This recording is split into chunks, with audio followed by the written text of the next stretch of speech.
Hey gang, welcome to another episode of Tier List Slop with the Warframe YouTube guy. Today we are ranking Warframe first abilities. Very creative, I know, the workload's heavy today. The criteria and disclaimers are as follows. Abilities will be rated on how strong they feel in their general kit. So I will try to kind of balance the ability on its own merit, but also how it complements the kit. For example, I will be rating Sevagoth's Reap on its own, but I do have to acknowledge that Reap plus So is very strong, but I'm not going to, for the purpose of this rating, it's not going to be relevant nearly as much. Augments will be considered, obviously, but I'll make it clear when an ability is kind of a bum fraud without its augment, and I will be somewhat weighing that fact against the ability because that is still a mod slot you have to sacrifice. Obviously, it's not going to be just a negative. If an augment is that strong, then it's just that strong. I'm not going to deny reality on that, but I wish I didn't have to make this rule, but especially with first abilities, it feels like there are genuinely so many cases of augment crutching, it just has to be mentioned. So let's jam, let's get to it. Love you guys, thank you for the support, subs, likes, everything. Love you guys to death, and let's get to it. We're moving in alphabetical order today, and we're starting with Shuriken from Ash. This ability sucks. It's heading into C tier. We have a S to C list for you today, and yeah, Shuriken makes it into C tier very handily. The key concept with a lot of Warframe abilities, especially in this current meta, is that if your ability doesn't offer any kind of debuff, buff, utility, mobility, support, whatever, its damage, it's just raw damage. It needs to scale either with like enemy level, scale with mods like the exalted weapons do, scale with enemy health, anything unique. Maybe it deals its damage across a wide range, but it doesn't do as much damage. At least it can heavy clear like low level content.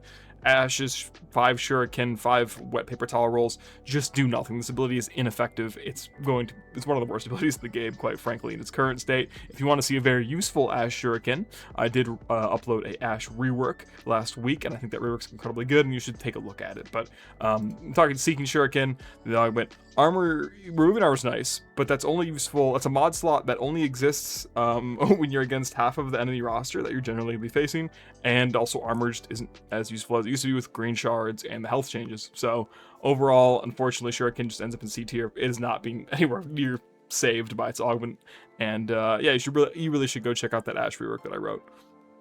Luckily, we're not staying in C tier for very long. Landslide makes into S tier handily and easily. Is it Atlas's only ability in the effective sense? Yeah, kind of, but it is really good. It's basically and it scales with mods, obviously. It basically is going to scale with mods like an exalted weapon might, but it also has an energy cost, and it's very snappy, very quick to cast, which means you're just punching, which means you can actually shield gate with it. So not only is it dealing massive damage in a massive radius, you can go for an influence build, you can go for an exposure build. Either way, both are good. Or Kareen, I guess, if you really wanted to. You can build landslide in any way that you want and get really solid outcomes while also being unkillable with even like a basic brief or sprite augur whatever mod, because of its energy cost. It's so good. Landslide is just one of the best first abilities in the game, and the frame it's on, it's quite a shame. But it's really is a testament to how good Landslide is, because Atlas is still fun to play despite his kit feeling like it came out of the Vietnam War. In terms of augments, I can't say I've used very much of Path of Statues, but petrified enemies really isn't bad. Damage vulnerability is good. It's not really needed when you have Petrify right there, or Gaze, all that good stuff going on. But generally, Landslide on its own carries its weight into S tier with little to no issues. Moving on to Banshee's Sonic Boom. Banshee emits a sonic shockwave that pushes enemies in range with enough force to incapacitate or kill attackers. What a joke that description is. Just wanted to read that for you guys. This ability is completely horrendous. It does not do any damage. The CC that it provides is more disorienting than anything. It makes it so enemies are just harder to kill with most precision weapons, which Banshee wants to be doing. So kind of insane there. I will say Sonic Fracture isn't actually too bad. You are able to affect a large amount of enemies. Unlike Shuriken, which is limited to the 5 Shuriken, you can actually armor strip a lot of an area with this. But again, the same downsides apply, where that's only half the roster you're going against that has the armor in the first place, and especially a frame like Banshee doesn't need to get rid of the armor. Sonar does all the work anyway. So yeah, Sonic Boom is C tier. This should be shocking nobody. It is an upgraded Shuriken, but if that's the measurement we're using, if that's the meter stick we're using to measure the quality of an ability, it's probably quite ass, unfortunately. Baruch's Elude. Dodge all incoming projectiles, but only while not attacking. Use again to deactivate this ability, of course. This is not a bad ability. It's just that Warframe in its current state, this is ending up in B tier. This isn't really good. This is just kind of invisibility with without like the stealth component. But being able to just walk through enemies, it also helps with restraint, which is quite nice. But the problem is, again, this is when I'm talking about entire kits here. There's just Lull and Desolate Hands are just better ways to erode your restraint. So it makes Elude just a whole lot not good, and by that extent, Elusive Retribution, every attack Baruch eludes increases melee attack speed and melee critical damage by 5%, up to 6 stacks. This actually isn't bad. The problem is you don't want to sacrifice Lull on Baruch, nor Desolate Hands, nor Serene Storm. So you kind of have one Helminth slot. The Helminth options for Baruch aren't... There's some really good ones. The grouping ones are really solid because he usually runs lower duration. Like, he's not going to use the Wrathful Advances or the Roars usually, but things like Pull, things like Airburst, the grouping just suits him better. The Augment, again, this ability is B. It's totally fine, but I don't really see the appeal in using that often, even with like something like what's that blocking mod that like taunts enemies. Like, you can make it work and it functions, and there's settings where Lull actually it can single target settings or low target environments, but Baruch already suffers in those environments. You probably shouldn't be playing Baruch in those environments as it is. Baruch is meant to kill so many enemies at once. He's not really a single target frame in the slightest. So Elude is not bad. It's a B tier ability for sure. And the Augment is pretty helpful, I would say, but there's just better Helminth options for him, and it makes it a little bit harder to put it any higher than B for me. Caliban's Razor Gyre. Dash forward in a spinning vortex of death. Struck enemies are inflicted with Tau status effect, making them more vulnerable to all their status effects. For each enemy hit, recover a portion of the energy cost as well as health and shields. This ability on its own does a ton for Caliban's survivability. In addition to just giving him health, you know, he can net profit the energy. Like, it's actually so good, like with energy orbs and whatnot. It kicks back his shields, right? It gives health back, which I actually didn't know. And Caliban, you really shouldn't be losing your health in the first place. Yeah, this ability will keep you alive really consistently, and it's quite fun to use, and the grouping is amazing on it. Additionally, that's because of Razor Mortar. That's kind of the problem here, and I'm putting Razor Gyre into A tier, even though my heart and soul and script, quite frankly, tells me to put it into B. This ability is just so good. Once you have Razor Mortar on, you get so much more damage out of your ortholists that way. That's the ones, right? Yeah. And so it's just a must take, but this ability on its own is actually pretty solid. It really keeps Caliban alive, keeps the energy economy thriving, your shields up so that your companions can help restore them. It's just a better ability than I gave it credit for in my script initially, so I'm re-recording this, and I think an A tier is totally fair, but it depends on how much you want to weigh the Augment against it, really. So yeah, A tier for Razor Gyre feels totally fair. Chroma's Spectral Scream. You guys should check out my Chroma rework if you want. I'm not giving this ability my lungs nor the time of day. It's bad. C tier for Spectral Scream. I'm not reading the Augment either.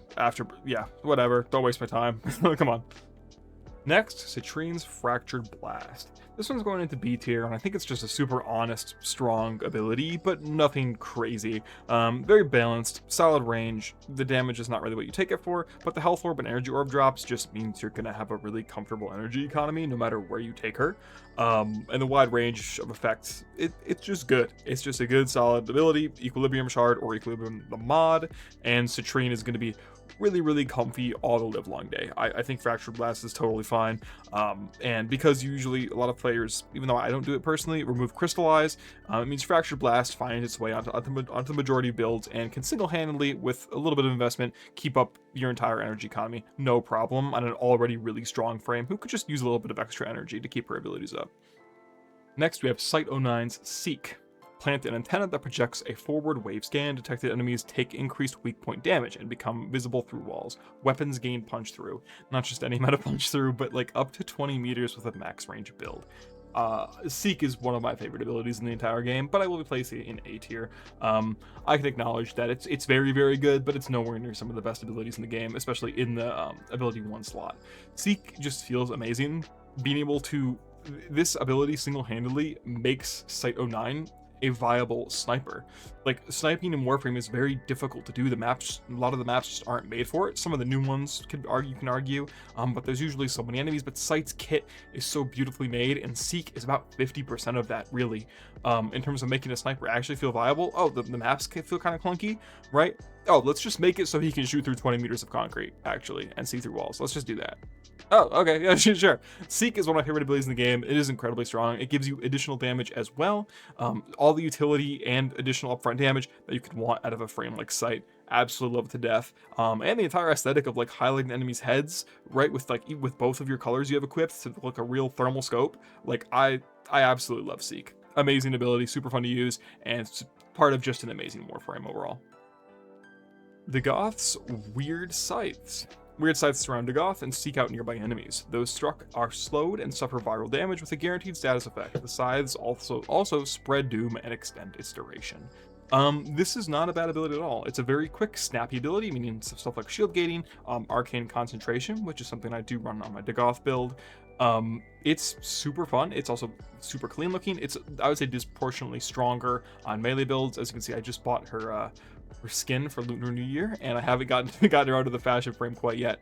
But yeah, Weird Scythes are really good. It's very similar to Citrine's Fractured Blast, where it's just an honest, solid ability that provides viral priming, and it's good. Viral priming, slow, decent damage, but also it's quick and snappy, which means it can be used for stuff like shield gating and stuff like arcane concentration conditions. It's overall solid, but nothing overall too flashy. Dante's Noctua. Open Noctua, Dante's exalted tome, and unleash a tale of woe upon his enemies. That's not very descriptive. This is an S tier ability, without doubt. I thought it was just A, and then I actually playtested it because I haven't played Noctua Dante in some time. It is not the strongest exalted weapon by far. It does sit technically on the weaker side, but first of all, we're talking about exalted weapons, which are so disgustingly broken in the first place as a baseline. But then we consider the fact that we have tome mods, and in Noctua even then, and I'm not taking Word Warden into account here, by the way, but Noctua on its own, you can equip like all the tome mods if it wanted to, and just be a support that gives a bunch of stats, or we can build it full carry with Cascadia Flare and stuff like that. Like this, and also like the investment, because you can do the Archon Shard stuff and the Focus Ultimate stuff with it because it's an exalted secondary. Just super secondary outburst if you really wanted to. Hyper investment Noctua gets insane. Decent investment Noctua does really good too. That's about where I'm at. But also you can just use it as a support book if you wanted to, with like, I don't know, Barrel Diffusion, and then call it a day. Equip all the tome mods, assuming you farmed them. I know that farm is miserable. But yeah, Noctua's S tier. It's just not really close. I considered for a little bit only A tier, but then I actually used my brain and played the game a little bit with it, and yeah, it's S tier, no doubt. But it's not a surprise. Just like Landslide, it's an exalted weapon, effectively in the first slot, as opposed to the fourth, where it belongs on a lot of other frames. Ember's Fireball. Release a fiery projectile that ignites enemies on contact. This ability is going into B. It can actually do okay damage, even in Steel Path, due to its combo mechanic and immolation. The only problem is that it's very single target damage. Getting Carpal Tunnel is not fun, but the main thing that keeps this thing out of C tier is actually Fireball Frenzy. It's Augment, which just gives heat damage, and there is no downside to having heat damage weighting on your weapons for the most part, as it's going to be the element you always want the highest weighting of, so you don't have to build with any concerns about it. It's very simple. It is really Fireball Frenzy doing a lot of the work here, but unlike its compatriots like Shock, it actually is able to, like, you know, I've had Fireball like 1 to 2, 3 shot enemies, groups of enemies in Steel Path, and it's not worth it. I'm not saying that's a good build, but especially with Fireball Frenzy and Heat being the element that you don't care about waiting with in terms of modding and using those kind of augments, it belongs in B tier, I would say. But if you put it in C tier, I'm not an Ember player. You do you. I mostly could agree with that statement, but I'd say Fireball Frenzy is strong enough, and Fireball is more competent than stuff like Freeze, stuff like Shock, and those kind of abilities. Equinox's Metamorphosis is a really hard one to rank. Switch forms, temporarily gaining bonus shields and armor in night form, or bonus damage and speed in day form. Being able to play around the damage multiplier and speed increase is actually pretty good, and the augment duality is solid.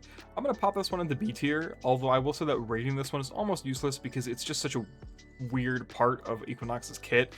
They really don't exist without it, so rating it super low doesn't make sense. But also, again, I'm not trying to take synergies into account here. But it's also again, it's not meant to be the main driver of Equinox's kit. So I feel like B is totally fair, as you still get stats from swapping in and out, and also the duality augment is quite solid, at least from my gameplay experience with it, especially if you're using it in an intentional fashion. So yeah, B for Metamorphosis makes total sense to me. Don't overthink it, please.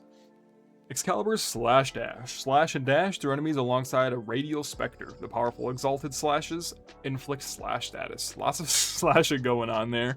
This ability is going to easily land itself into A tier. I don't think it's S or anything, but it basically will mimic your current melee, I believe, which is pretty good. The invulnerability is good. The shield gating is good. It's basically a worse landslide as far as I'm concerned, but it's really just it's not bad. It does good work. I would say that the invincibility is going to be the main thing. Being animation locked kind of sucks. Not being able to control your character kind of sucks, but I would say the invincibility gives you that moment of brevity that Excalibur, quite frankly, desperately needs. I think Slash Dash would be worse if Excalibur got a proper durability buff, which I think he really needs. But right now, Excalibur relies on Slash Dash so much to stay alive, and quite frankly, the invincibility is just really solid. The damage is really solid, but it does kind of do it off of the back of your melee. So that's all a matter of perspective, but Slash Dash is just a solid part of Excalibur's kit that makes a lot of sense to be placed in A tier, in my opinion. Frost's Freeze, a frigid energy blast that freezes targets in their tracks. I don't think this ability is particularly amazing, but I will place it in B tier. I actually really like Freeze Force. Also, you need this to pop your snow globes. Being able to kind of prioritize a single target without having to go through the long-ish casting time of Avalanche is pretty nice. But a lot of it is because of Freeze Force. Obviously, like, the waiting can be a little bit annoying. But if you're very mindful with how you're building, it's not a huge issue. Being able to turn basically any weapon, also with Freeze, you know, you're giving that buff to your teammates as well. Being able to, and your companion. So if your companion has a beam adjacent weapon, you've basically turned all of your teammates' weapons into freeze rays, and that boosts your survivability like you really would not believe.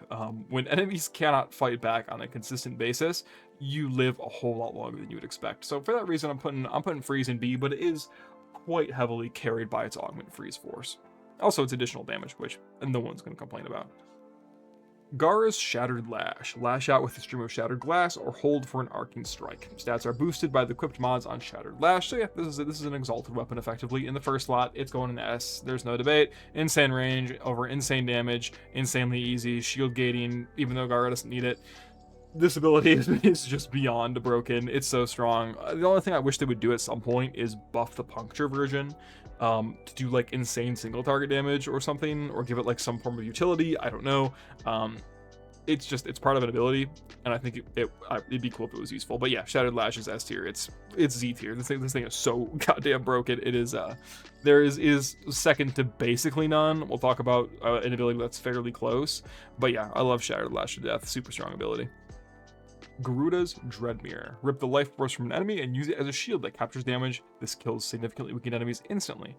Charge to channel the captured damage into an explosive projectile. The instant kill threshold is 40%.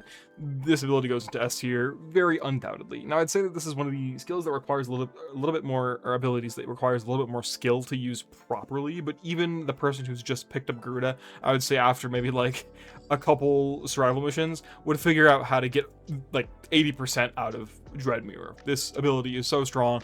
It's that full frontal protection. It's that massive range nuke that scales indefinitely, right? It is super good. Really strong. Again, I do think that getting the most out of it, like getting like Z tier outcomes where it's super broken, does require a little bit of skill and knowing how Garuda really works at her core. But I think the average player could get the S tier results out of Dread Mirror effective super instantly. I mean, it's a massive range nuke, 60 meters, like, for the jump range, and then it's just the damage you get is ridiculous, and the mobility is a super underrated part of this ability as well, at least the way I use it. So mobility, frontal range frontal protection, and about a 20 meter nuke. Yeah, this ability is good, and something I don't think enough people talk about, which it's because you don't need it on Garuda.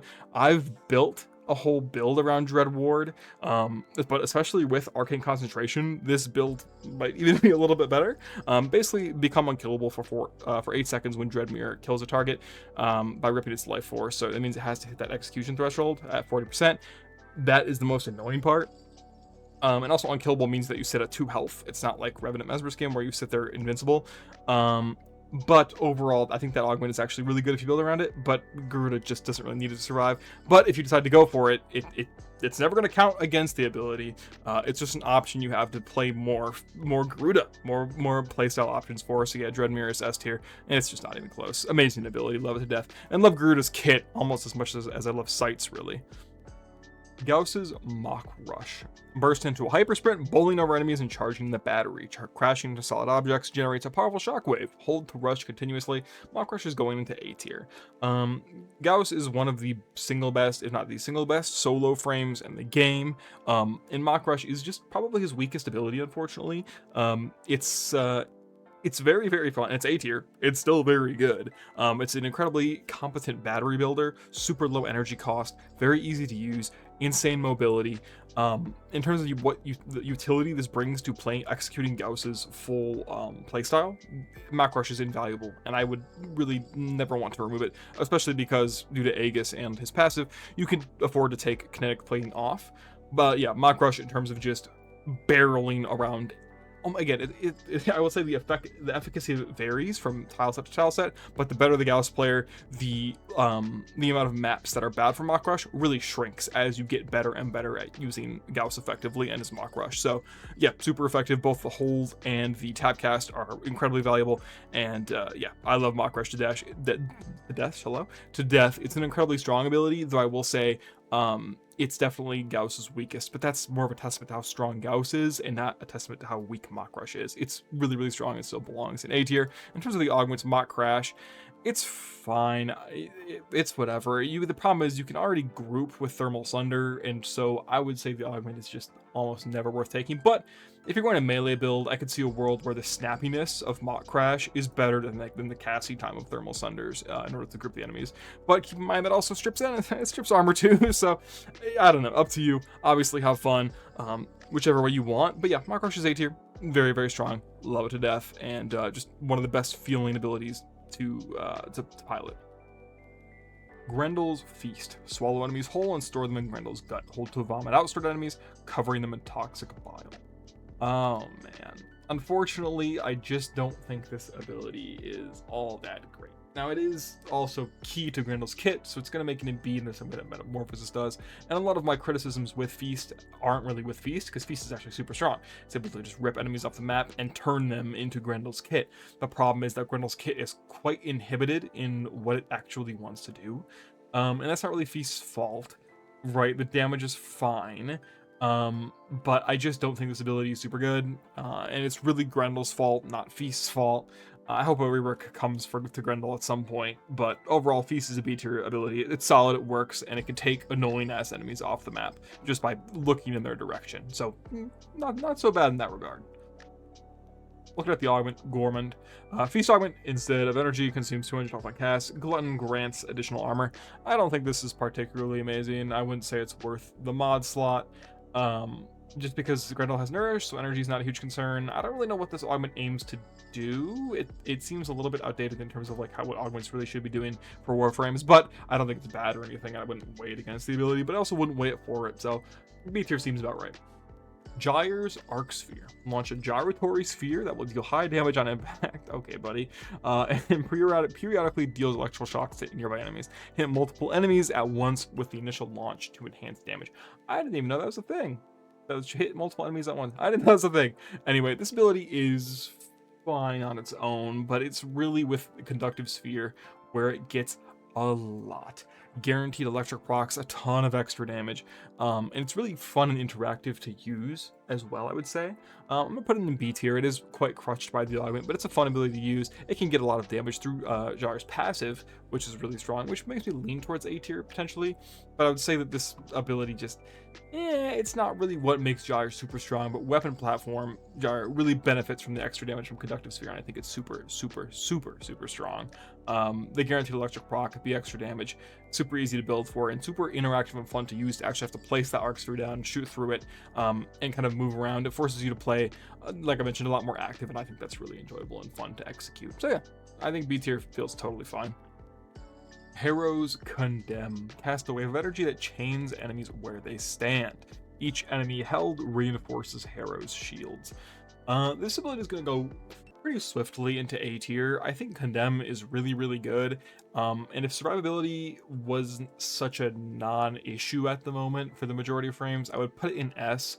But the truth is most frames just have a really competent way to survive. But the CC is really nice. The shields are really nice. And I just think this ability is super simple in what it does. But the simplicity of it in terms of like whether you're shield gating or just want the CC is super good. I think if Condemn's cast wasn't so awkward, where it only flies in that forward kind of cylinder / cone, I think we'd be having a different conversation about S tier. But I think A tier is totally fair for Condemn. No bias as a Harrow player. It's good. A tier feels fair, and Tribunal I've never used in my life and have no intention to. So I just wish Harrow was made into a better support through this augment, but he unfortunately is not. A super good frame, and Condemn as a helmet option fits on a lot of frames, but again, it's just not needed because survivability is just, it's really a non-starter of a discussion. Most frames can survive through basically anything with proper modding and game knowledge. Hildryn and her Balefire. Charge and launch devastating bolts of electricity. Man, they really got to work on some of these. Ability descriptions. With the augment Balefire Surge, fully charged direct hits restore 250 shield to Hildryn impact. With nullifier shields will destroy them and restore 750 shield. Not a bad augment, I would say, but definitely not worth using when Pillage can restore your shields basically instantly. I'm assuming this is supposed to be against enemies that don't have shields or armor or something. I'm not really sure. Overall, this ability is good from the perspective, it's going into B tier. It's good from the perspective of, again, we're not counting Aegis Storm. Aegis Storm, Aegis Gale, which is currently what makes Hildryn strong, is part of Aegis Storm. It is not part of Balefire. Do not be cringe. We can read here. Aegis Gale is part of Aegis Storm, not Balefire. Okay, we're all adults here. We can figure this one out. Overall, just getting this, it's fairly reliable when you get it in like EDA, ETA, or like Circuit or whatever, but I'm not really excited to use it. I think it's a really weird feeling weapon, though it does deal a lot of damage. It's just it's a strong, decent, exalted option, I guess. But compared to a lot of the other options here, like Shattered Lash, Noctua, Whiplash, when we get there, it's not great. But B tier for Balefire seems totally fair.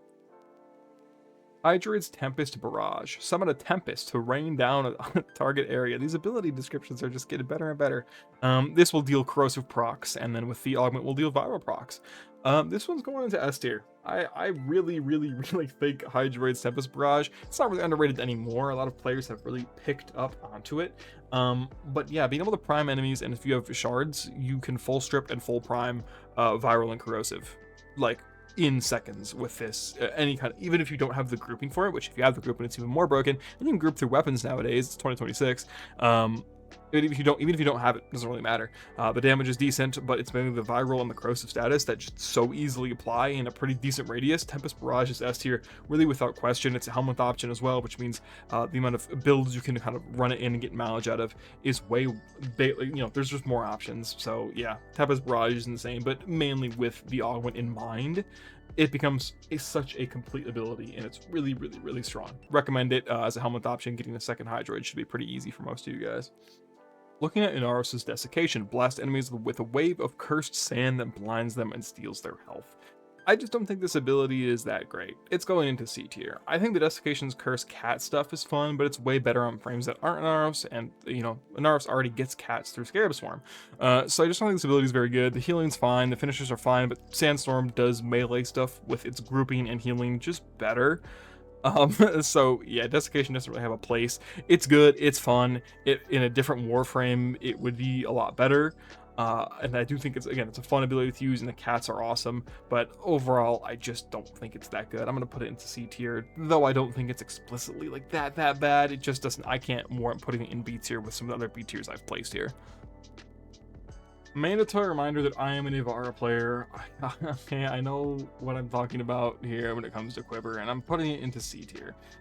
There is a different Warframe game where what Avara does is way cooler and way more useful. But the truth is, in modern Warframe, it's really just empowered quiver critical damage, and I actually use the chance to resist status effects quite often.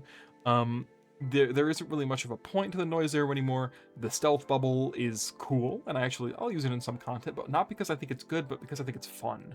Because I love playing Avara, right? Yeah, it's in Sleep Arrow again. It's just in a different Warframe. In a Warframe maybe 5 years ago or whatever, this was so much of a cooler ability. But now with Empowered Quiver, it's just going to be the main thing. And Avari is quite good for hunting, but I mean, so is Equinox, and it's just like Equinox doesn't even have to aim. So I like Quiver. I like Avara. But in terms of what we're placing on this list, C tier is the only place for Quiver to go, unfortunately. Even though I love this frame and the ability, quite frankly, a lot. Jade and Light's Judgment. Create a well of light that heals allies and hurts enemies. Those who enter the well will be highlighted by judgments. Judgments do apply 50% damage vulnerability. Flat, unfortunately. If this wasn't flat, I feel like this ability would be much better.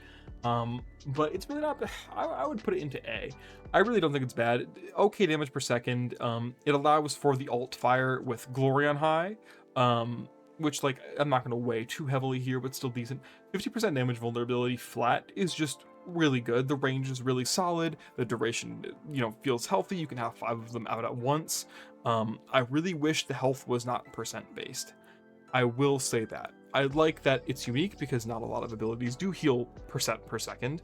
The problem is with Jade, who doesn't have that much health, who isn't a health tank, it means that it feels really awkward to play at the end of the day. Like, sure, you heal frames like Nidus and Inaros at warp speed, but yourself, you actually heal slower. And when I'm trying to use like an Avenger setup with her, it can feel a little bit weird sometimes. Not to say that it's bad or that's a bad thing. I just wish it was flat amount plus a percent. I think that'd be way better. But yeah, Light's Judgment is good. 50% damage vulnerability across large amounts of the map, in an accessible way that enables for like more damage and the healing, and it's good. Light's Judgment is A tier for me, I would say. Though I can make an argument for B tier, I'm generally optimistic towards this ability.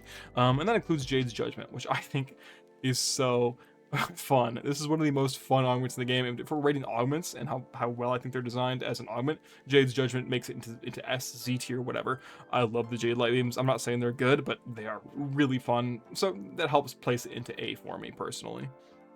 Here we are. Shocking nobody. Korra's Whip Claw. Send enemies reeling with a deafening whip crack. Stats are boosted by the equipped mods on Whip Claw. S tier, just like Shattered Lash. It's really broken. It like one-shots your whole screen and has synergies with Strangle Dome. It is just obsessively easy to use, excessively rather, easy to use. Insane range. You can influence, you can exposure. You can synergize with Strangle Dome. It's S tier, it's broken. Korra's broken, not clickbait, gone wrong, gone sexual, whatever, man. Leave me alone. Also, again, I'm a Komei player, unfortunately. I love this frame. Kumihimo is very not good. The way, first of all, just the damage is quite pitiful. If you get its 666 roll, it's actually not bad. I would say very good primer for that, actually. But the problem is the way it scales with range, the amount of threads it creates is fixed, essentially. And so if you increase range, you don't actually increase the amount of threads you make, you just spread out your threads more. This is not great.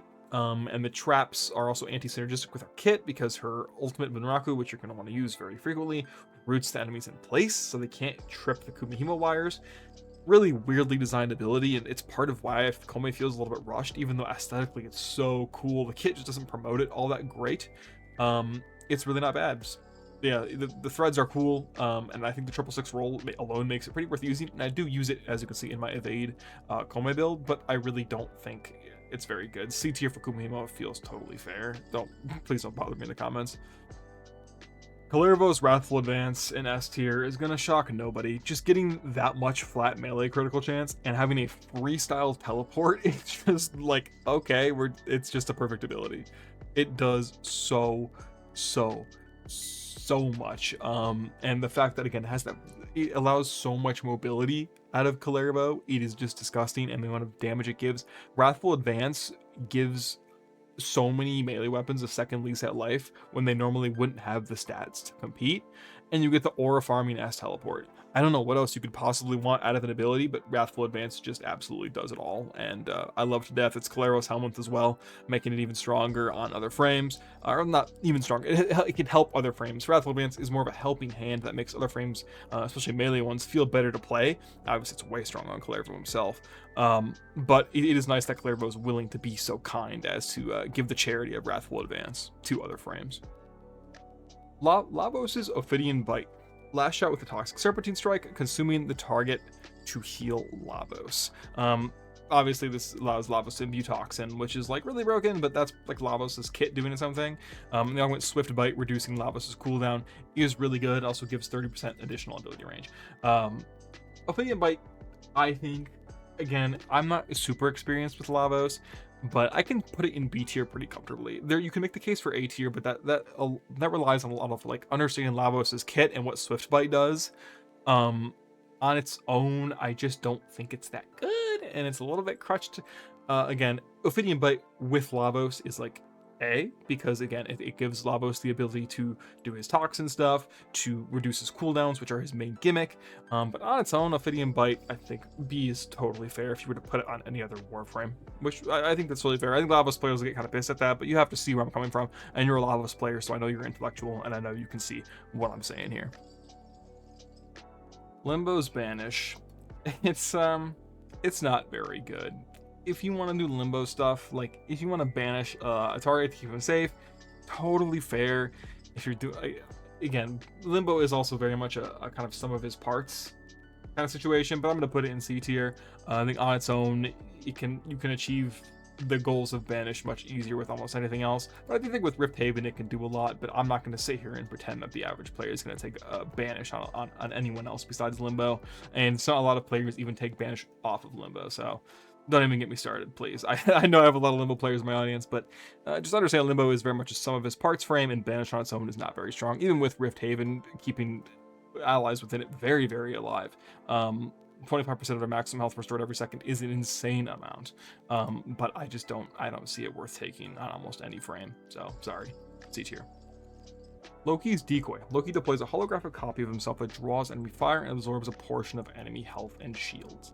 Yeah, damage decoy is the only thing that keeps this ability even remotely relevant, and I'm not going to pretend that that's not the fact. And for that reason, I'm putting it in B tier. I think you could make the case with A tier if I wasn't weighing augments against it, but damage decoy is the only thing that makes this thing worth using on other frames, and quite frankly, even on Loki himself. I have a Loki rework written if you want to go check that out, but I don't think that decoy is very good, but I do think that damage decoy is great, beyond great. So I think B, with the other augment merchants, is where I'm going to be popping decoy. I think that's totally fair. Mag's Pull. Mag stuns enemies as she manifests a magnetic vortex. The vortex pulls in polarized shards and stun enemies to place them directly in front of her. View augments. Greedy Pull. This just pulls pickups towards Mag. I don't think this ability is bad, but I'm going to put it in C tier. I just think that like beyond early game, Pull is not very useful. In early game, Pull is one of the best abilities in the game in your first, 50 hours or whatever. But generally speaking, I would say that in the range on it's crazy on Mag. But it's only on Mag. Pull could be quite an insane grouping tool in other frames, but the helmet version of it is nerfed, which we do have to keep in mind here. 70 meters on Mag's crazy, but Mag also has access to Magnetize, which is just a general better version of grouping enemies to deal insane damage. So while I don't think Pull is bad, C tier just makes sense for its simplicity and the fact that it's nerfed in the helmet and not as good on the base frame, at least in my opinion. Again, I don't think that Pull is an awful ability or anything, but I just don't think it's great either. I think C is totally fair for there's just better grouping options in the game nowadays. Mesa's Ballistic Battery. When activated, this power stores damage caused by guns. When it's triggered again, that damage is channeled through the next gunshot. I don't think this ability is that bad, but it's got a limit. Conceptually, it's so cool, but we built a limit. We're in the big 26 digital extremes, and we gave an ability a damage limit. What are we thinking, man?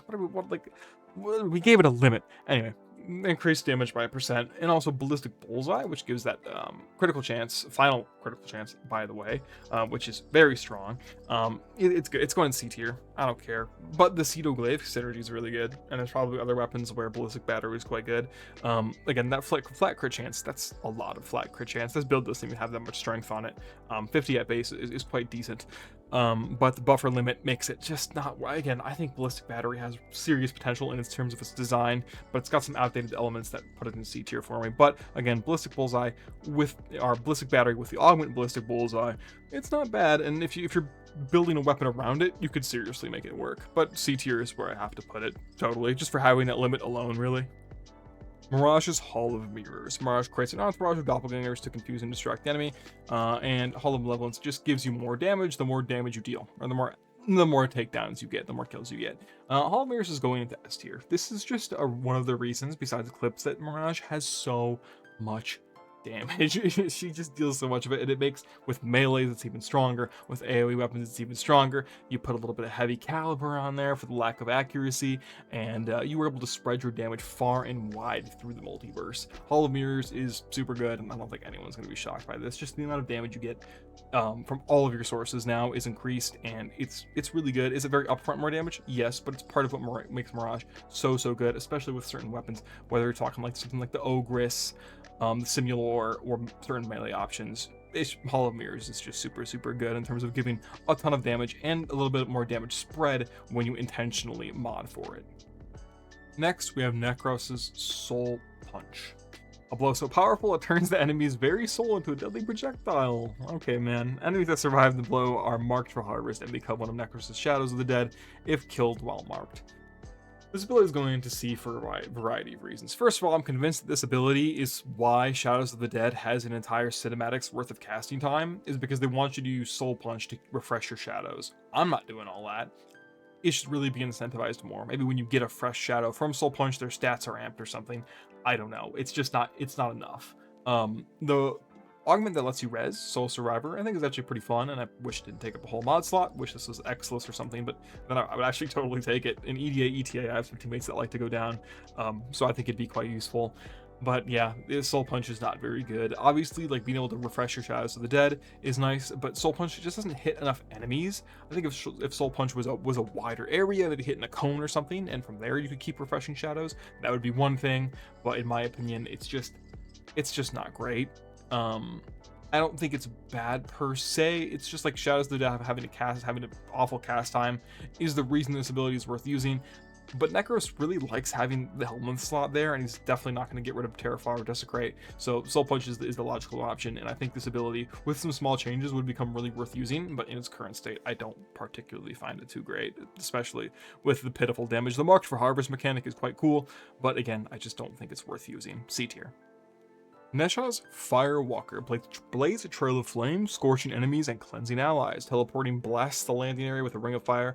This ability finds itself in A tier. I think it's actually super like underrated. It's just a better spellbind. Once we get there, we'll talk about it. But this gives you status immunity, can cleanse your teammates, and Pyroclastic Flow gives it a ton of damage. This ability is super simple, but it makes you faster. Deals pretty solid damage, and it makes you status immune, which is really useful on any frame. And again, this being a Helmeth ability makes it even better because now more frames can enjoy this, this status immunity, this damage, so on and so forth. Yeah, Firewalker super good. A tier feels totally fair for how much it offers to you. It's simple but quite effective, especially having pretty good base numbers. I'd say a base duration of 30 seconds, not bad at all, and a base speed increase of 25%, not too bad either. Nidus's Virulence, or Virulence, whatever you want to call it. Rupture the ground with a damaging fungal growth that steals energy from enemies it strikes for each 5 enemies hit. The infestation mutates, multiplying its destructive force. This is obviously the main way Nidus interacts with his kit, but I'm not really going to count the stacking thing for him because that's just his whole kit going on, right? But in terms of like a total ranking, I would give it a B. Teaming Virulence is quite good and gives a ton of primary weapon critical chance. I wish this gave it to your whole roster of weapons, and I think we could have a different discussion. You're going to be hitting 4 enemies with Virulence a majority of the time, and 15 seconds isn't a bad base number, nor is 120% critical chance. As you can see with my ability, it gets up to 344%. Not bad at all. Range is good. Energy refund's good. It's not a bad ability at all. It's very key, very simple, very effective. I like Virulence, you like Virulence, but it is very basic, and it has to be for the way that it functions in Nidus's kit. B tier. Noko's Stink Brain. Grow a mushroom that periodically sheds poisonous spores, inflicting viral damage and status effect upon nearby enemies, and will also lulling them to sleep. This ability is not bad at all, but it's going to go in B tier for me. It provides really solid utility, but it's not incredibly as snappy as you'd like it to be. The range is decent. Unfortunately, it also has a slight anti-synergy where enemies end up falling asleep around the ring of stink rain. So if you build the range too high, it kind of doesn't effectively group as much as you'd like it to. But for the purposes of Noko, it's really not that much of a downside. The viral priming is fairly snappy, not as snappy as something like Tempest Barrage, that is for sure. But the sleep is really nice, pacifies enemies to keep you alive, which is really solid, and they just end up taking more damage. Base radius is good, base duration is good. I think B tier is totally fair. Yeah, not a bad ability at all. Love Stink Brain quite a lot, and I do like Novo's aesthetic a whole lot. Nova's Null Star is about the easiest S tier I can give up on the list. Yeah, a ton of damage through Neutron Star, hot shot through Neutron Star, ton of DR, super accessible, scales a little bit differently. Like you can just refresh the Null Stars as opposed to refreshing the duration. Yeah, Null Star is like super strong. It's just a better Eclipse, and when you have a better Eclipse and it's a helmet option, you kind of you're winning at life, dude. And it looks sick too on the majority of frames. I love Null Star. You love Null Star. Neutron Star gives it damage, gives it heat damage, which is heat status for Arcane Hotshot and other effects. Yeah, it's incredibly super duper good. Shocking, absolutely nobody, I'm sure. S tier. I don't really care for Nyx's mind control. Nyx seizes control of a target's mind, compelling them to fight for the eternal cause. Controlled enemies have increased radiation status chance. When Nyx shoots them, they also have an increased damage multiplier. If there's a way to get the damage multiplier super high more consistently, that'd be one thing. I don't know. I just have to place this ability into C tier. The damage increase gets really high with Mind Freak, the augment, which causes the enemy to become a lot more useful. I am just generally opposed to builds that use AI because not for it. Anyway, I don't like it when I have to rely on the computer to get kills, because the computers in this game can be very stupid. There's a reason this game is a horde shooter. It's because the individual enemies are basically pose no real threat the majority of the time, so you have to spawn hundreds of them. I don't think mind control is explicitly bad, especially if we're talking about within Nyx's kit. But I also don't think it's very good. It is a helmet option as well. It's not great. If there was more to interact with while the ability was up, for example, like you can only build the damage multiplier for X amount of seconds after you take control. If you could build that damage multiplier up throughout the very long 60-second base duration that mind control has, that'd be another thing entirely. But once you control the enemy and put the initial damage boost in, it just becomes a very unexciting ability in my opinion, unfortunately. So C tier makes a lot of sense for me. Oberon's Smite focuses deadly energy within a target, dealing massive damage and removing all of its defenses, including Overguard. Enemies near the target also take a portion of the damage. This finds itself into A tier pretty easily, especially post rework. Smite Infusion is also solid, but radiation weighting isn't really what you want, but it is extra damage, and depending on the build you're using, it can be totally good. Yeah, this ability does a lot with a little, I would say. Percent health damage is really good. This ability does the most if you're using it with intent, you know, targeting those Eximus enemies, those beefy enemies. Smite is just really solid. And if you mod for it, that's one thing, obviously, especially with Oberon himself. But if you're using it as a helmet option, that's actually got a huge place in terms of like taking out priority targets, which for a lot of Warframes, that is a high level goal that you're going to want to be doing pretty frequently. Smite with low or high investment does its job. It's a very good ability. A tier makes perfect sense for me. Octavia's Mallet rhythmically beats damage to nearby enemies and draws their fire. Damage inflicted on the mallet increases its lethality. This one's an obvious S tier if you've played any Octavia. This is where a lot of her damage comes from. And yeah, repeating damage back. Again, I said abilities that really mostly do damage, although in this case, it draws fire, so it's utility too.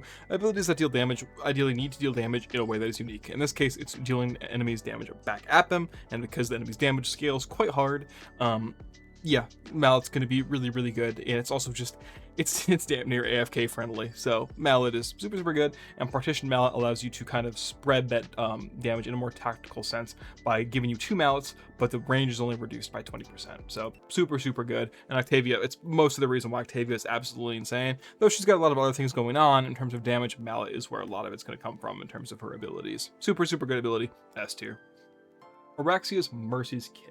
leap onto an enemy and pierce them with Araxia's spider legs, dealing toxic damage. Enemies defeated by this attack have a chance to drop health or energy orbs. Chance is quite the literate, quite the choice of verbiage when my percent chances are currently at 658% for a health orb and 164 for an energy orb. Obviously, I have quite a high investment Araxia build, but yeah, this Mercy's Kiss, when used tactically and properly, will single-handedly keep Araxia's energy economy at 100% with little to no effort. If you know what you're doing on Araxia, you play a couple games of her, you will understand how good Mercy's Kiss is. I can see a lot of players taking it off because it's not really direct damage in the same way that Widow's Brood and Webbed Embrace is. But Mercy's Kiss makes Araxia feel like such a complete experience, and I really do love this ability a ton. Am I going to put it into B tier? Yes. It's a lot of what I like about it isn't in its outright strength, which is what we're talking about here for the most part. It's about how much it completes Araxia's kit that I love to death. And it's just free energy econ, baby. And I could see putting it in A, but I think it does require a little bit of mindfulness to use, and so I'll keep it in B. But if you wanted to put it in A, I would totally see that. And I've got a couple of Araxia players in my audience, so yeah, Mercy's Kiss is just really good. It single-handedly keeps energy economy up with a single purple equilibrium shard with little to no effort. Protea's Grenade Fan. This is going to create a slashing, staggering swirl of shrapnel with the tap cast, and the hold cast turns them into the shield generators that attach to your enemies and give them the enhanced shield gate. This one's obviously going into S tier. Insane zoning tool. The blade grenade thing stuns. The shield satellites keeps your allies alive forever. This really needs no further discussion. Obviously, I'm a Protea player, but yeah, just really competent base range. Really competent, like studying. Even the damage is actually pretty good if you prime with viral, which is super easy to do. The shielding is really accessible, keeps yourself and your teammates alive forever if your teammates decide to pick up the shield satellites. That is, yeah, this is S here. Little to no debate in my opinion. Corvex's Charinka Pillar. Summon a Charinka Pillar that slows enemies. It pulses with radiation damage and a guaranteed status effect. Not a bad ability, but I will be putting it into the C tier. It's just not great. In terms of like zoning, it actually does a pretty good job, but we just have better options for that, and also not much of a need for it. The radiation is nice, and it turns the enemies away from objectives, and it's got really good base range and really good base duration, but a lot of what makes it good is within Corvex's Crucible Blast. And for that reason, it's just on its own. It is a helmet ability as well. I don't think it's that great. Do I think it's explicitly bad, awful? No, I just don't think it's great. I don't think it's worth sacrificing your helmet slot, or an ability slot rather, if you're doing helmet. And nor does it feel great on its own without Crucible Blast when you're playing Corvex. So, is it good? No. Is it bad? Also no. It's just a fine ability. I like Charinka Pillar, C tier. Revenant's Enthrall. Convert a target into a zealous thrall. Thralls turn on allies and enthrall through damage. On death, they disintegrate into a damaging pillar of energy. The thrall horde remains until under Revenant's spell until this ability runs out. God, doing this all in one take is quite difficult. Or in one go. This ability is not bad. I'm gonna put it in. It's gonna put it in C tier again. I just don't think it's really necessary. Now, granted, through Thrall Pact, you can actually get a lot going on. And if these thralls were invincible, I do have a Revenant rework where I talk about making them effectively invincible, or having like prime thralls essentially, to keep Thrall Pact up. But the problem is, again, it's gated to primary weapon damage, which is just it's not quite like critical damage or critical chance. It's just regular damage. And it's just not great. Your teammates are going to accidentally kill your thralls. You're going to accidentally kill your thralls, especially depending on what kind of weapon you use. And even though it is a really easy ability to keep up and working, it also just does nothing for Revenant because he's never in any real danger. Which again, I talk about that in my rework. The only reason you use this is for Thrall Pack, and that is inconsistent and niche at best. Enthrall from Revenant goes into C tier. Rhino's Rhino Charge. Rhino charges towards a target, clobbering any enemies in his path and goring his victim. Pretty fun ability, pretty cool ability, pretty good ability, not so great. C, in my opinion, is totally fitting. Do I think that's like explicitly bad? No, I think that Rhino players, especially if you know how to preserve momentum with it, you can actually get a lot of mileage out of it. You can move quite far, quite quickly with it, but it's definitely a little outdated. And with Ironclad Charge, it's able to do a whole lot. It can give you just a ton of what do you call it? Overguard with Iron Skin, and for that reason, I could imagine it into B tier, but I never have found that is a necessary part of Rhino's kit. I can just throw my Iron Skin on and off, basically as a temporary like shield plate that you shove in like a Call of Duty game or whatever. It's been a minute, but there's really no reason to get that multi-million iron skin. And even though Ironclad Charge lets you achieve that, you know, being the augment, it's just not necessary. And so obviously like something can be in C and I can still love it, right? But to say Rhino Charge is anything above B, I'm gonna put it in C personally. I think it's just a little bit dishonest. So yeah, C for charge. Siren and her spores. Inflict a target with a pox of corrosive spores. Spread spores to nearby enemies by destroying them or killing their host. The longer spore spreads, its damage will increase. Now, increasing spores damage is a little bit difficult at times, depending on the setup, but you also have Venom Dose, which gives you corrosive damage and status, which is obviously really, really good. Yeah, this ability is S tier. Spores is just an insanely strong ability. Like, it just spreads so much damage and ramps up quite quickly, especially if you're a Siren player who knows what they're doing. The range on it is just diabolical. It's able to it's probably the widest full strip in the game, the most accessible, especially once you have shards. I do think it's just one of the best armor strips in the game in terms of just accessibility, range, ease of use, all that good stuff. Plus, on top of Venom Dose being an augment absolutely worth taking, Spores finds itself in S tier. It's Siren, who's, I mean, that's, if you guys didn't know, the S in the tier list, actually, that's a short for Siren. Nobody really knows that, but I do. So yeah, Spores, S tier. Oh, also S. How convenient. Yeah, Siren's really good. Shocker. Sevagoth's Reap. Sevagoth's shadow flies outwards, ravaging enemies in its path. Survivors are damaged by Death's Harvest over time. Their souls fill the death well. Obviously, Reap So is one of the most broken, if not the most broken damage combo in the game. But Reap on its own actually isn't really all that bad in my opinion. I'm going to pop it into A tier. The debuff of Shadow Haze plus just the regular debuff of damage vulnerability from Reap, that's like good stuff if you have even a remotely decent gun. That critical chance is flat as far as I'm concerned from what I remember. And even if it's, no, I'm pretty sure it is. This is just a lot of damage, and like having 3 shadows going across and applying that debuff to the entire map is really, really good. Now, do you have to spam cast it a little bit? Yeah, for sure. But Reap on its own is very good, and once you consider So, then it's set in stone how good this ability is. But I can happily put it into A, knowing that it does a pretty good amount on its own, but also a ton within Sevagoth's kit. Cyanax and his Axios Javelin. Throw an Axios Javelin. When the javelin impales an enemy against a wall, surrounding enemies are pulled into the area and suffer a burst of damage. Axios Javelineers, a pair of Cyanax Spectres, spawn with their javelins, creating vortexes on impact. Impale an enemy to increase the vortex duration by 5 seconds. This ability, I would generally put into B tier, but with melee, when you're doing melee stuff on Cyanax, Javelineers feels incredibly fun. I just think in terms of like Cyanax's kit, this is just no doubt the weakest link, and it's very understandable why it is. Damage isn't exactly great. The range is quite solid, how far you can throw it. The explosion range is also quite good in terms of its grouping ability, but it requires a little bit more skill, a little bit more finesse to consistently operate as a grouping tool, but it's definitely not bad. And with Javelineers, and provided you're doing like melee or AoE stuff, Axios Javelin is super good. B tier feels totally fair. Temple and their pyrotechnics. Blast target enemies with pillars of heat damage. Yeah, pretty basic. The main thing that puts this ability into the B tier for me, and debatably A tier if you want to make that conversation, is its ragdoll targeting. It breaks a lot of builds, especially like Neja, right? And it allows this ability to do way more damage than it should. Also, heat status is just very good. The range is competent. The amount of pillars is pretty good. And on Temple themselves, it's even stronger.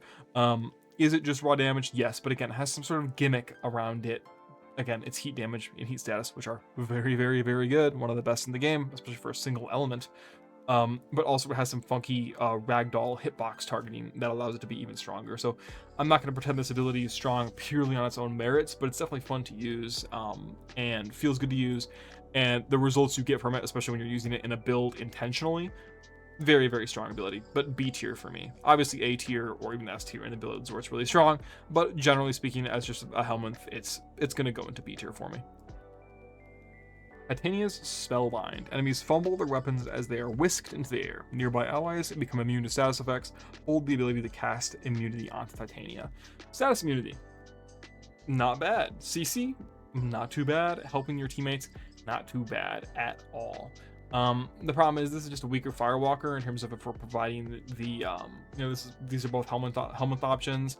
It's just kind of weaker than Firewalker. I'm still gonna give it B.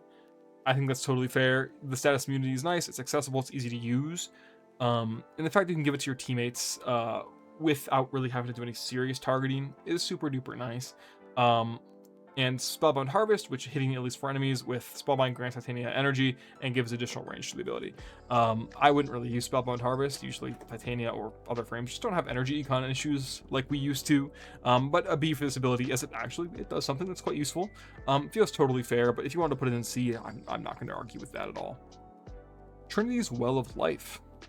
Create a Well of Life on an enemy who will absorb status effect damage and intended for nearby allies. Allies gain additional health when they attack the target. If allies die, enemies within the Well of Life die in their stead. This is one of the most underrated abilities in probably the whole game. I'm going to put it in A.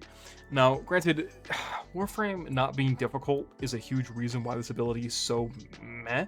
Because there's no reason for an ability like Well of Life. If Warframe was a hard game, Well of Life would find itself in like a fourth of games. But the truth is, just like dying isn't a real threat, and there's nothing that can kill us once you understand how the game works.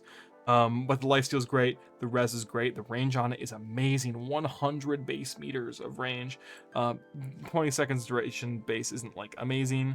But yeah, just status immunity for your whole team. It's really good. Who would have thunk it? Also being able to have 3 max targets, crazy. So if you're playing with Well of Life in an active method, I think you're gonna have a really, really good time supporting your teammates. I'm gonna put it in A tier, absolutely. Uriel and his Infernalis. Now, obviously, I'm not going to talk about the demon here, but yeah, this ability, I don't give a shit. I'm putting it in A. The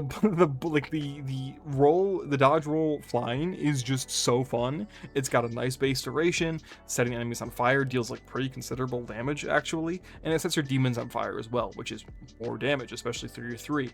Really, if I was being completely unbiased, I would pop it into B, but the Flight of Infernalis is just so fun and makes so many missions either more fun or just straight up faster. Infernalis is insane. A lot of it is the rule of cool and how fun it is and how innovative it is, but the damage it offers and the mobility is a real thing. It's not just for fun, but mostly it is. Don't tell anyone I said that. This ability is going into A tier.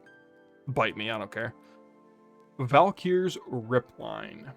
Valkyr hurls herself forth a hook and pulls herself to whatever it hits. If it's an enemy, nearby foes are pulled in as she unleashes a light melee attack. And the augment allows for Ripline to cost no energy while airborne and plus 20% parkour velocity. This is a massively underrated mod. It's one of the augments that, again, like I said earlier, belongs in the Excellus slot, and it actually is, which is crazy. You should do more of that. But yeah, plus 20% parkour velocity is no joke. I wonder if that scales with strength. I forget if it does. Not relevant right now, but no energy cost while airborne, plus the combo, giving it a more effective energy cost, insane grouping, insane mobility. Ripline is incredible. It is going to A tier. I still hold, to this day, that the Valkyr rework is one of the best reworks they've done in quite some time, especially to Ripline, namely. Super fun ability, super good ability, and love it to death. And try that augment out when you get the chance. I think it's actually quite good. That's like damn near a parkour velocity basic shard. Give it a shot. Balbon's Tesla Nervos. Everyone decided. Okay, anyway, deploy a roller drone that attaches to nearby enemies and arcs electricity to anything in the immediate area. Tesla Bank. Enemy health when a nervous is attached to an enemy dies, it'll deal that health damage outwards in the form of electricity. Everyone decided Tesla Bank was good when Valbank got reworked, even though it only received quality of life changes, which baits the shit out of me because I should have talked about it earlier. But the truth is, the Valban rework was a huge success in my opinion. Making it so you can actually see which enemies are affected by Nervos is a huge deal for both Valban and anyone who's taking Tesla Nervos in the helmet slot. Tesla Nervos is easily A tier. Was it always A tier? Yes, but now it's so much easier to use, so you can actually properly prioritize enemies. If you're trying to use more single target focused weapons, you can actually use the Tesla Nervos to more properly eliminate enemies and get a lot of more mileage out of the helmet option. This is also just, if you're running Archon Stretch, this is just free shitty energy nexus. Yeah, Tesla Nervos is nuts. Strongly recommend A tier, absolutely, especially with the Valbon rework. Volt's Shock the enemy. it branches to nearby enemies, whatever. Yeah, this ability does no damage later on. Okay, it's a shock trooper merchant. I'm putting it in B tier only because shock trooper is just so good. Electric is another really amazing, just like fireball frenzy. Electric or shock or whatever is another great status you don't really care about weighting with. You want your shock weighting to be the highest, and so there's no real downside to modding that way. It's also a helminth, also in a pretty solid 40-second base duration. Just I believe so does fireball frenzy. A lot of extra damage and melee influence synergy. The shock is just really good. I'm putting it in B tier because it is just shock trooper effectively. But it being a helminth and it being such an easy thing to take on a lot of different frames makes it feel like B tier is absolutely fair. So Bolt Shock is going to find itself in B tier, but I think it's totally it's a great option on a lot of frames. Is it the best on a lot of frames? No, but it's quite good. Varuna's Shroud of Dinar. I think this ability is really good, but Dinar shrouds Varuna with her invisibility and accelerates her speed.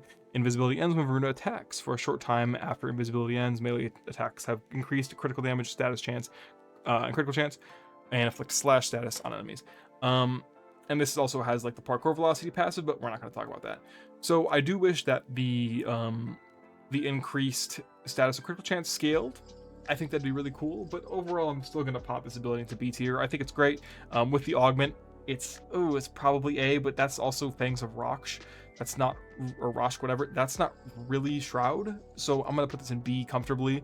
But the damage vulnerability from the Prey of Dinar is nice. It's just that it needs Fangs of Raksh to do its main broken Varuna shit, so I don't feel fair putting it into A tier. But the invisibility is great. The way you play like an actual like Huntress is super cool. The invis, the speed, the bunch of damage you get. Yeah, really Shroud of Dinar is super good, super in theme for Varuna, but B tier feels absolutely fair for it. Wisp's Reservoirs. Choose and summon a reservoir filled with motes that attach to aid Wisp and her allies. Haste mote grants increased movement and attack speed. Vitality mote increases maximum health and heals over time. Shock mote stuns nearby enemies. And Fused Reservoir, of course, allowing these all to be within one fused reservoir. This is going in S tier, obviously. This is kind of Wisp the ability, though Breach Surge and Will-O-Wisp are both very good, of course. Reservoirs are kind of why you play the frame. The healing, the max health, both incredibly good. Haste speeds up so many game modes in the same way that Volt's speed does, but also speeds your teammates up, makes their guns feel a lot better to use. The shock mode, obviously mixed reception on that one, sometimes can slow certain game modes down, but generally CC plus Archon Stretch energy per second, super good. And yeah, I'm never gonna complain about having a Wisp, and Reservoir is kind of the main reason that is the case. I'd love having this frame on my team every single time. S tier. Wukong and his Celestial Twin. Shedding the part of himself, Wukong creates a twin to fight by his side. Attack at range, and the twin will melee. Pull a blade, and the twin will lay down covering fire. Use again to command the twin to attack a target with increased damage. And that augment will hold to command the twin to perform a slam, suspending enemies in the air within 20 meters for 25 energy. Celestial Stomp isn't too bad, but I don't really like relying on the twin. It's an A tier ability. It does its job. It's quite good. You just have to kind of equip your loadout with the Celestial Twin in mind. There's a reason Wukong is so popular. It's for AFK stuff. Okay. But that, you know, I don't judge. I'm not part of the, like, you do you, man. I'm not going to judge. But yeah, if you keep your loadout in mind, the Celestial Twin will just do a really great job at keeping heat off of Wukong. Cloud Walker synergizes with it well, can keep it alive. And Primal Fury is also super fun to use with it. Is it an amazing ability? No, but I think A tier makes perfect sense. It's really solid. It does its job. And especially for being very mindful with it, it does its job and more. A tier. Zaku's Zada's Whisper. Wield void damage for all attacks when equipped weapons, from equipped weapons when activated. This is just a bunch of extra damage. There's no real other way to put it. Really solid base duration. The numbers are really strong. Synergizes really well with headshots. I have a whole video on Zada's Whisper. I believe it's called the strongest damage helmet of today. Recent upload, super good. Talks about Zada's Whisper and why it's so good. Just having it in your kit is gonna help you a ton with damage. A really great helmet option. There's a reason it can't be taken with Roar, right? Zada's Whisper is incredibly good. Gives you a ton of damage. The intricacies of it, again, I do describe in my video, but Zada's is incredibly good, and I strongly recommend picking it up. But it is really as simple as a lot of extra damage with pretty solid utility. S tier, obviously, makes perfect sense. Ureli and her Sea Snares form 5 water globules that seek out enemies and expand on contact, simultaneously damaging and immobilizing their victims. Enemies hit by the globules take increased damage from all sources. This one's going into A tier. The damage vulnerability is just really high. It's really high, and it's a very quick, snappy cast. Deals a lot of damage.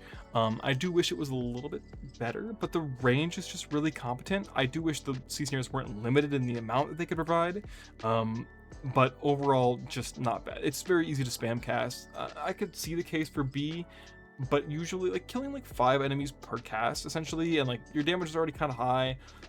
Yeah, I would. Fuck. B is fair, but I'm gonna put it in A just because the damage vulnerability, 200% base damage vuln is very, very high. I would say I haven't, also it's CC, I haven't quite tested the limits of this ability yet because you use it with Marilena to have additional C snares.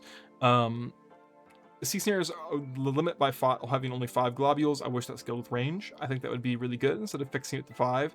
But A tier for the sheer amount of damage that this ability provides. It's damage vulnerability, which is like inverse roar, which isn't as good as roar, but still very good. So yeah, 200% damage vulnerability base, in addition to what Marilena does, which I'm not counting here, but that kind of gives you a highlight of how good sea snares is. But its limitation in terms of only having 5 water globules is quite rough, I would say. A tier feels fair, but also so does B tier. For the purposes of this list, I'm going to pop it in A. Lastly, Zephyr's Tailwind. Hold while airborne to hover Zephyr with reduced movement. From the air, tap to dash forward or aim down to dive bomb enemies below. This ability is going to A tier. It's effectively 3 abilities. The dive bomb, with oh my goodness, thank God we're at the end of this thing. With target fixation is really, really good, and damage caps. Takes a lot of time, but it does damage cap. The hovering is good for basically any Zephyr build. It keeps you in the air, which allows you to utilize your passive really, really easily, and also keeps you away from the threats that turbulence normally cannot protect you from. Melee, certain AoE, close contact, volatile runners or whatever that might sneak up on you and get you. So Tailwind's hover does a great job at that. And then the standard tab cast moves you so fast to the point where it's almost a debuff. I really hope they update Tailwind one day to move like Uriel's Infernalis. But right now it's kind of a bit of a sloppy linear movement, but it's still, if you're really good at Zephyr and you know how to move properly with it, it's actually like super, super fun. So yeah, Tailwind's A tier, and that's actually going to conclude the list. I did this all in one go, which is quite exhausting, but at work, I just worked like 50 hours this week, so just have patience. Love you guys to death. Thank you guys for watching my videos and spending your time with me. Love you guys lots. I will see you in the next one next Friday. And yeah, that's about it. If you have any video ideas or questions, drop them below. If you enjoyed this kind of content, leave a comment, like, sub, all that crap, and I'll see you soon. Bye-bye.